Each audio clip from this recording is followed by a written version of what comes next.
আসসালামু আলাইকুম বন্ধুরা, সব কেমন আছেন? আশা করি সবাই ভালো আছেন। শুভ সকাল, গুড মর্নিং। আমি যে একটা ভিডিও ক্লিপ করছি, আজকে আবার আর একটা সূরা নিয়ে এলাম। সূরাটি হচ্ছে সূরা জিলজালে।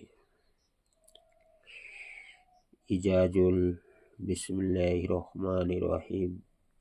ইজাজুল জিলাতিল আরদু জিলজালাহা ওয়া আখরাজাতিল আরদু আশকালাহা ওয়া ক্বালাল ইনসানু মা লাহা ইয়াওমাইযিন তুহাদ্দিসু আখবারাহা বিআন্না রাব্বাকা আওহা লাহা ইয়াওমাইযি ইয়াসদুরুন নাসু আশতাতা লিয়ুরাউ আমালাহুম ফামান ইয়া'মাল মিসকালা যাররাতিন খাইরান ইয়ারাহু ওয়া মান ইয়া'মাল মিসকালা যাররাতিন শাররান ইয়ারাহু। বন্ধুরা, আমার এই ভিডিওটি ভালো লাগলে লাইক, শেয়ার, কমেন্ট করতে ভুলবেন না। আসসালামু আলাইকুম ওয়া রাহমাতুল্লাহি ওয়া বারাকাতুহু।